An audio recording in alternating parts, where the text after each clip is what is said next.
Forum Kapasitas Nasional 2022 sukses digelar di Assembly Hall JCC Senayan, Jakarta pada tanggal 27 sampai dengan tanggal 28 Juli 2022. Salah satu yang menarik untuk disimak di acara Forum Kapasitas Nasional 2022 adalah munculnya sosok Denny Sofyan sebagai juara satu kategori berdikari pada tahun 2020. Kita tahu Denny Sofyan yang lebih akrab disapa Abah Onil adalah prosesor kopi Puntang Wangi yang juga pemegang izin pengelolaan perhutanan sosial. Abah Onil juga salah satu pengelola perhutanan sosial yang sukses dengan produk kopi agroforestry terbaik dari wilayah Gunung Puntang dengan branding Puntang Wangi. Plehariana Priyatna yang juga sebagai social entrepreneur yang juga volunteer kopi agroforestry perhutanan sosial memberikan ruang sharing dalam tahapan hulu hilir budaya kopi yang merupakan bagian langkah dalam mensukseskan agroforestry di lahan perhutanan sosial. Ini jurus jitu sinergi dan kolaborasi generasi muda untuk mewujudkan kesejahteraan nasional melalui pengoptimalan komoditi di atas lahan pengelolaan perhutanan sosial yang diberikan kepada masyarakat sekitar hutan. Bismillahirrahmanirrahim. Assalamualaikum warahmatullahi wabarakatuh. Kembali lagi bersama kita sobat perhutanan sosial dan teman-teman yang memang sangat concern di bidang environmental, lingkungan, dan sustainable forestry. Ya. Kita sekarang di sini sedang berada di acara Forum Komunitas Nasional yang diinisiasi oleh Pertamina. Kemudian di samping itu ada kegiatan ICE, Indonesia Coffee Event, ya, tahun 2022. Dan di lokasi di sini ada bertemu dengan Abah Onil. Betul. Abah Onil adalah merupakan prosesor dari wilayah Gunung Puntang, ya, Abah, ya. Betul.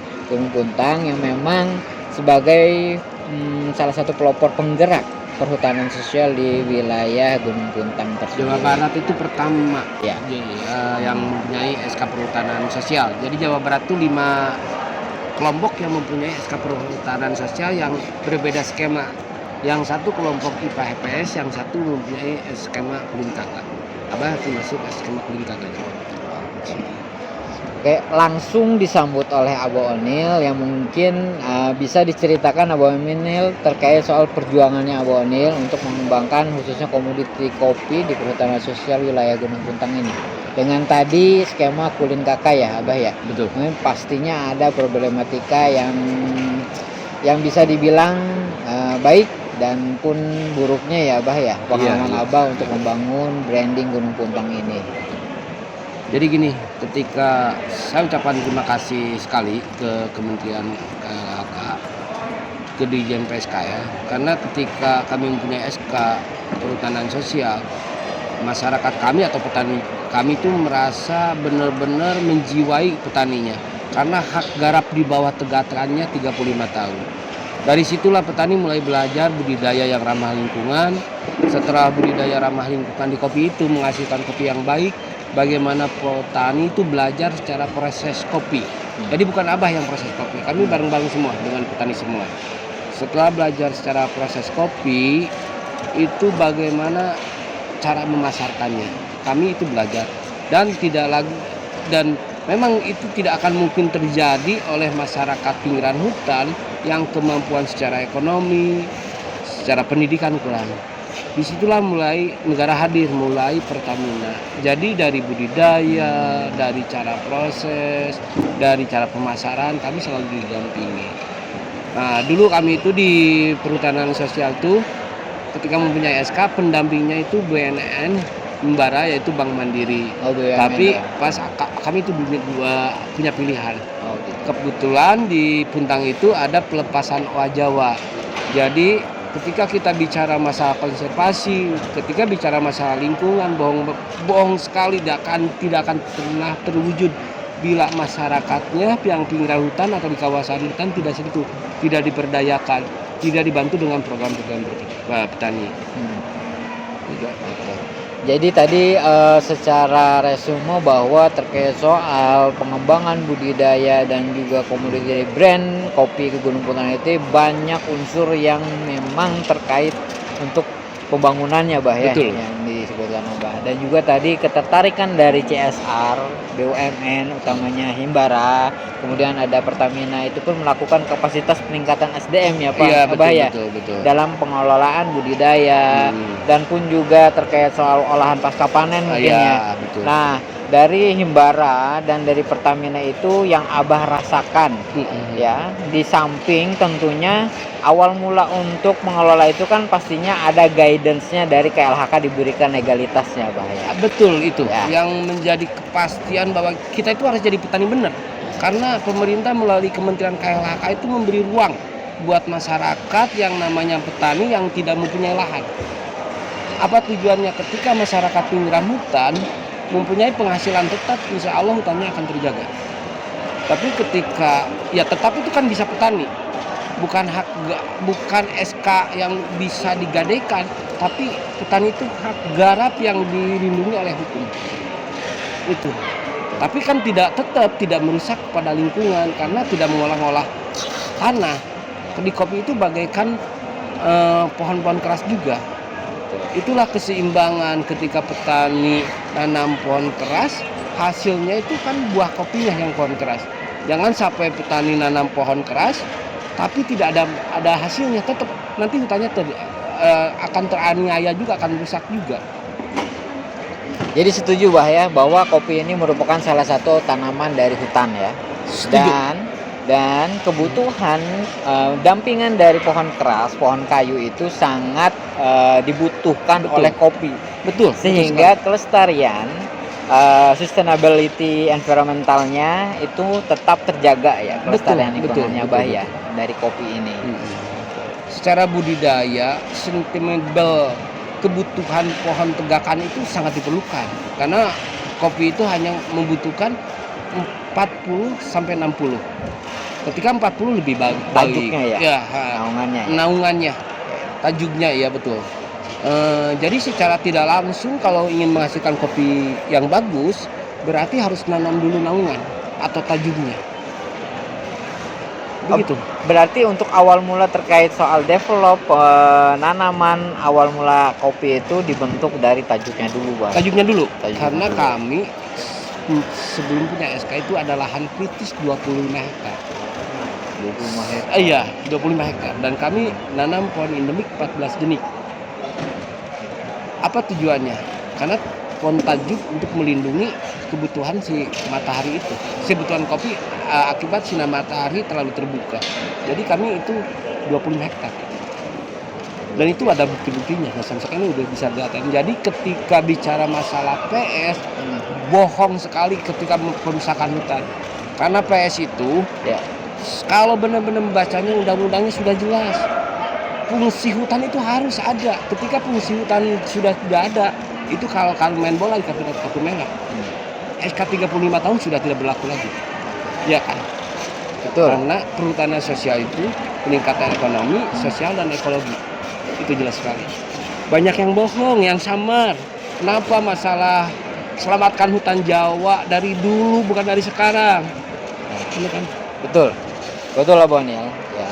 Betul tadi yang disampaikan oleh Abah Onil bahwa di boardline oleh kita semua ya yang menyimak diskusi kita ini bahwa fungsi dari perhutanan sosial itu memiliki fungsi 3 hal tadi.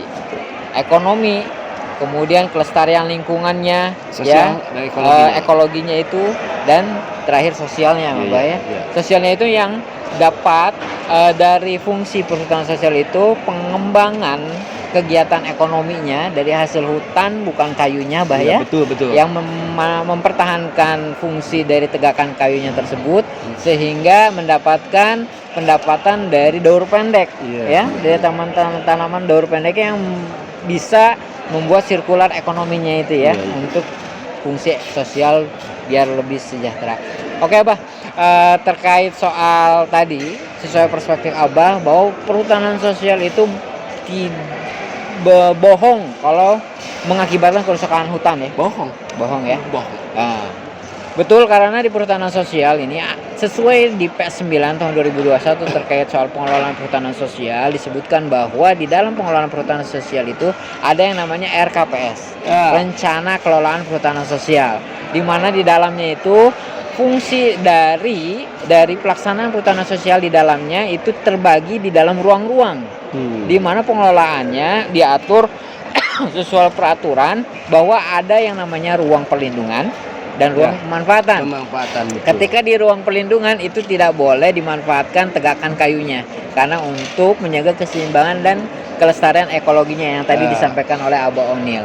Tetapi untuk di ruang pemanfaatan itu bisa dimanfaatkan tetapi dengan spesifikasi yang sesuai dengan peraturan yang berlaku di dalamnya untuk tanaman kayunya. Tetapi untuk tanaman HBK-nya itu diperkenankan asal tidak merusak tegakan tanaman yang merusak akar tanah ya, ekologi sekitarnya. Mungkin itu sudah jelas di dalam peraturan kita dan memang di mana visi dan misi perhutanan sosial dan kemitraan lingkungan unit Eselon 1 di tingkat Dirjen di KHLK memiliki fungsi yang amat bisa termanfaatkan oleh masyarakat wilayah sekitar hutan ya Abah Onil ya, termasuk Abah Onil peranannya ini. Oke Abah Onil, mungkin ada suatu harapan kemudian dan rasa yang menurut Abah Onil PS ini termanfaatkan dari perspektif yang real nyata dirasakan oleh Abah Onil. Beberapa hal bisa disampaikan, harapan dan manfaat. Jadi harapan saya ketika ada PS ini terutama untuk masyarakat pinggiran hutan yang dan di kawasan hutan, manfaatkan maksimal mungkin, dalam pengertiannya bukan maksimal kerusakan, tapi manfaatkan ruang di situ itu ruang yang tidak merusak lingkungan tapi menghasilkan ekonomi. Banyak cara, ketika kita mau berpikir banyak cara. Kedua, ingat masa depan generasi yang akan datang, ketika kita diberi kesempatan PS itu jangan dibentuk semua anak-anak kita tuh jadi petani, tapi siap untuk hidup di bawah, karena tetap keserakahan manusia itu gak ada. Kita punya anak 2, kalau kita sekarang itu dikasih 2 hektar, tapi nanti nambah jadi 4 hektar. Lahan yang mana lagi yang akan kita akan berikan? Lahan hutan lagi, hutan pelindungan, nggak mungkin ya. Maka cetaklah kalau anak 2 itu, 1 memang jadi petani, karena memang petani itu sangat berjasa. Kebutuhan selama ini di Indonesia terutama kebutuhan hasil dari petani. Kedua, harus ada anak yang benar-benar bisa hidup di bawah, supaya kita dari hulu sampai ke hilir itu kita berjalan. Ucapan salam perhutanan sosial Majari, tetap semangat. Baik, jadi kesimpulan yang didapatkan dari Abah Onil adanya keseimbangan ya di dalam flow kehidupan khususnya di masyarakat sekitar hutan agar terciptanya sustainability environmental and forestry-nya. Semua ekologi dan ekosistem itu terjaga, keseimbangannya terjamin dan juga alam lestari. Oke, Abah Onil. Terima kasih banyak. Sama-sama. Ya. Sekian teman sobat perhutanan sosial. Salam PS, salam 5 jari. Wassalamualaikum warahmatullahi wabarakatuh.